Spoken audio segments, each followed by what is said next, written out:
Hindi naman siguro, but... Oh, ano nangyari? Si Kuya kasi pinaso ako eh. Hindi ko naman sinasadya. Tumulo eh. O sige, i-blow na lang natin. Masakit pa ba? Ha? O sige, huwag ka na mag-cry, huwag ka na mag-cry. O you say sorry na lang. Hindi ko nga sinasadya. JR, kahit hindi mo sinasadya, basta't nakasakit ka ng kapwa mo, dapat mag-sorry ka. Sorry na.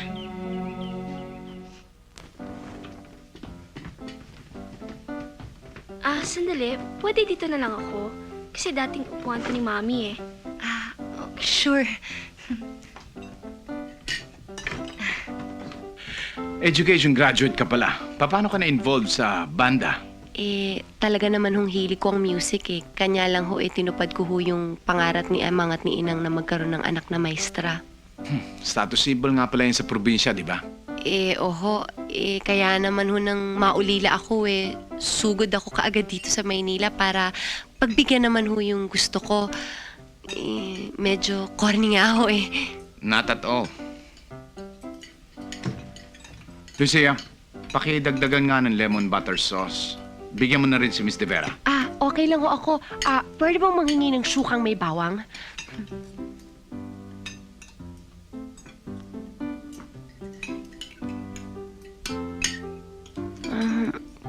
Gusto mo ipagbalat na lang kita? Ako rin! Ako rin! Ito pa. Sarap.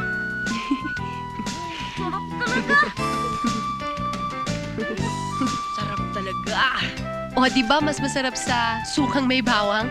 Yan talagang kapartner niyan Ang alam ko dyan sa butter, palaman lang yun sa tinapay Miss, patingin ang press powder. Istanggalin mo. Yan. Miss, patingin ng one shade darker. Pwede patingin ng lipstick? Miss, pwede isa-isa lang, ha? Yung loose powder. Miss, yung lip liner Miss, patingin ng blush Lip on. liner Pero yung mas doon. dark. Yung banda doon. Mas light, ituro nyo lang ano yung bibigyan. Paano yung dami namin yun?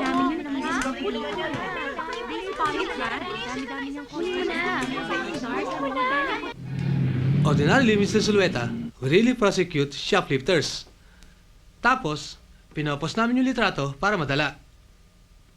I appreciate this special consideration, Mr. Sargosa. Well, your wife was our most valued customer, and she was a pleasant lady. I'm really sorry for this. I hope that this won't happen again. Daddy, ayoko nang mag-shoplift si Ina kasi. Alam mo kung buhay pa mami mo? Nahimatay na siya sa kahihiyan. Dad! I said, no excuse can justify the fact na nahuli kang nagnanakaw. Hindi ka na bata. May sarili ka ng isip. Ikaw pa naman ang inaasahan ko. This is humiliating. Sumbong kita kay Daddy. Pag nakita ang grades mo, puro bagsak. At least ako hindi humihi sa kama. Uy, ano ba? Ano ba kayo? Pahuli sa bata mabanghi tulad Ay, di. Kilala mo na ako sino yon. Tutukin. Aray! Nabasag ang base!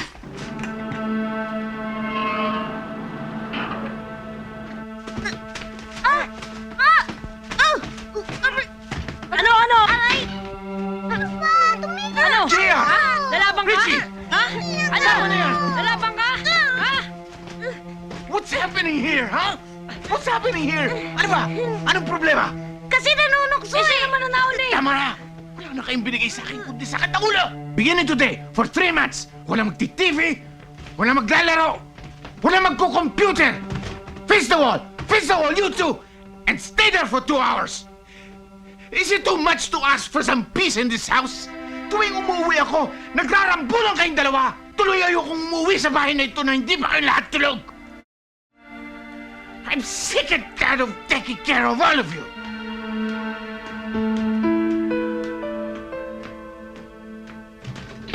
I hate Daddy. Ate, bakit na lang palaging galit si Daddy? Nagsasawa na sa atin si Daddy. Siguro gusto niya na mag-asawa. Buti nga yun para may mami na tayo. Bakit ate? Pag nag-asawa uli si Daddy, magiging kawawa tayo. Siyempre, mas mamahalin niya iba niya mga anak kaysa sa atin. Sana hindi hindi na lang kinuha ni God si Mami?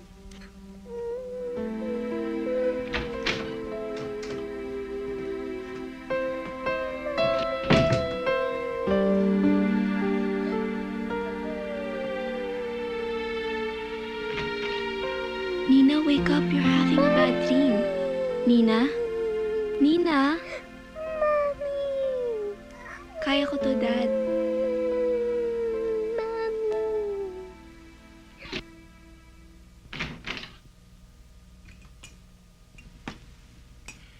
Si Nina. Tulog na po. Dad, ako na lang.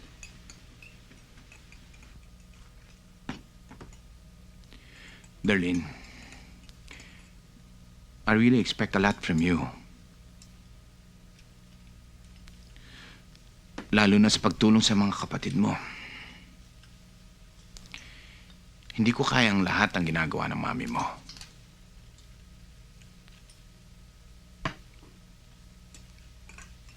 I understand. Kaya lang, baka hindi ko makaya yung standard mo. Akala mo lang yun. I can never be like Mommy. Iba siya. There's so much of your mommy that I see in you. Dad,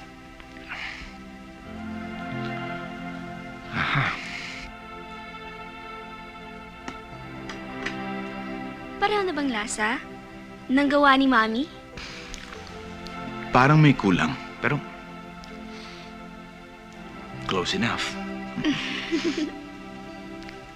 Naghanap ka ba ng trabaho? Oo, alam mo na, pangdagdag din. At saka naisip ko, pwede din naman akong mag-sideline sa pag-tutor, di ba? Pwede. Miss Barubal, sira na naman ang gripo sa may banyo. Eh, sino bang gumagamit at nakakasira nun? Di ba kayo rin? Ay, oo nga ho. Pero di ba obligasyon nyo ho ang maintenance? Ayun nga hong ilaw sa kwarto namin hanggang ngayon hindi pa ho napapalitan eh. O ikaw, Sam, habang nagbabasa ka ng classified ads, mabuti pa, maghanap ka na ng malilipatang bahay. Eh bakit ho? Darating ang pamangking kong galing Japan. Kaya kailangan, bakantihin mo ang lugar mo. Eh, bakit naman ho si Sam? Dahil siya ang pinaka-problema ko sa singilan.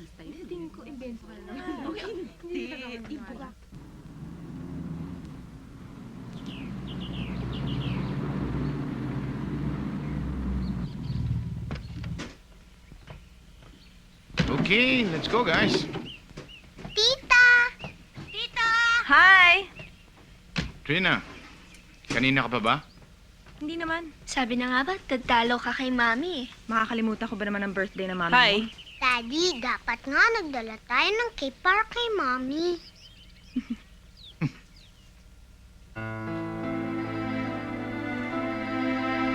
So, how are you coping? Well, I guess I can say that I've healed. Tamali ay pipinutin ko. Siyempre, madalas ko pa rin namimiss ang kapatid mo. Natural lang yun. Nanay, tatay, gusto kong tinapay. Nahirapan ako sa mga bata. Gusto kong kape. Lahat ng gusto ko ay susundin niyo. Gusto ko na yata sumuko. Tamali ay pipinutin ko. One. One, two. One, Minsan parang okay na eh. 2, 3, 4. Pero madalas parang sasabog.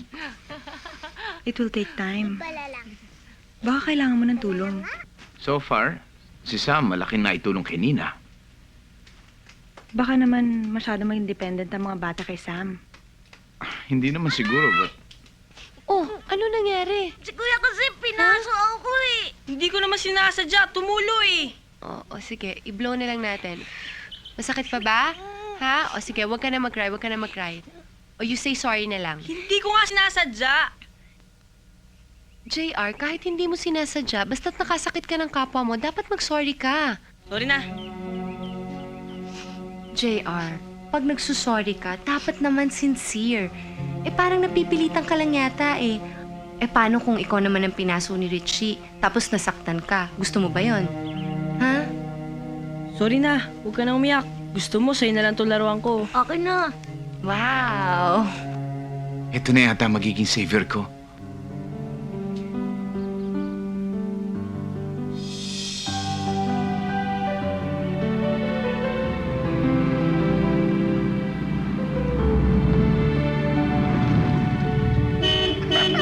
Sam, nakatulog na yata yung driver ng BMW mo.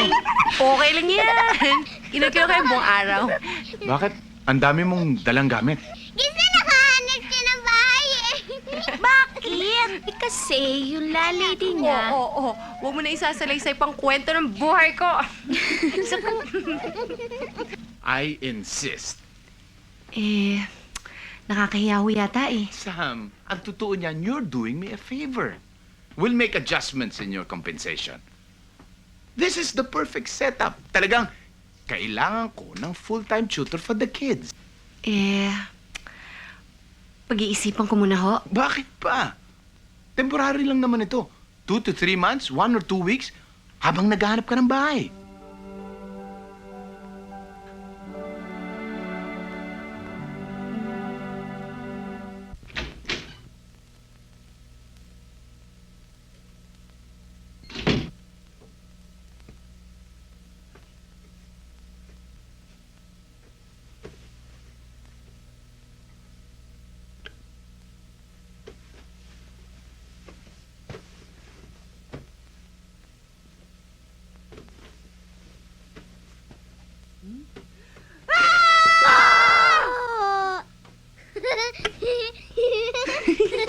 Ikaw talaga? Tinakot mo ako?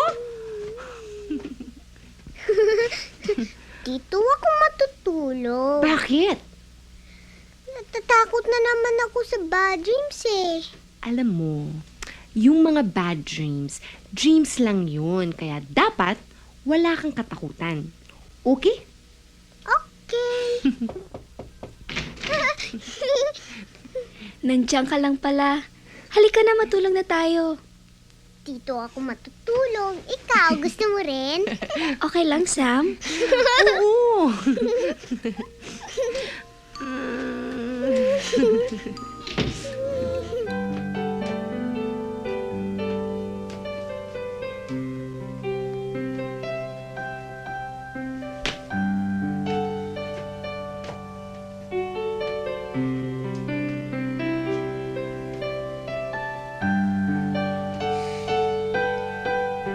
Good morning. Good morning ho, sir. Nagising ko ba kayo? Hindi. Maaga talaga ako. Mag-golf ako eh. Excuse me Gigisingin ko lang si Lucia. Sir, kasi ho, nagkatrangkaso si Lucia eh. Nagkahawaan nga ho sila ng ibang maids. Coffee? Thank you. Nakakahiya naman sa'yo Wala naman sa job description mo maging cook. Ano ho ba talagang job description ko?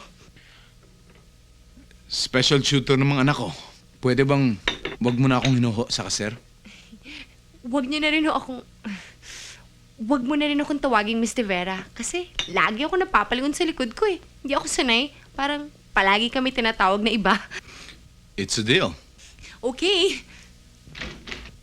Morning, sir. Sir. Yeah. Dante pala. Nakalimutan mo to. Oh, Kasi nakikita ko pag pinagbabaong ka ni Lucia eh. thank you. Sige. Thank you.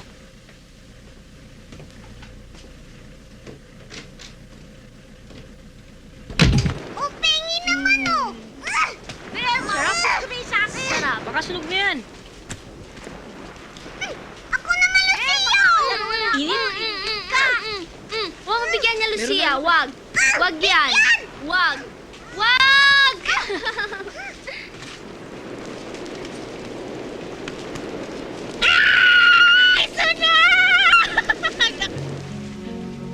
Mahilig ka talaga sa mga bata, no?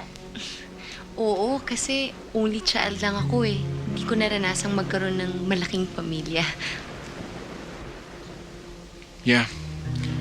How long do you plan to stay with us? Hindi ko pa nga alam eh. Paano na yung pangarap mo maging singer? Well, taka lang. Bakit parang pinapalis mo na yata ako? Hindi. Gusto ko lang malaman ang mga plano mo. Well, syempre gusto ko pa rin maging singer. Nasa puso ko na yun eh. Pero, kung hindi ko man matupad yun, masaya na rin ako. At least, pinilit kong matupad ang pangarap ko. life is short and, you know, I have to make the most out of it. Sam! Halika dito! Excuse me, ah.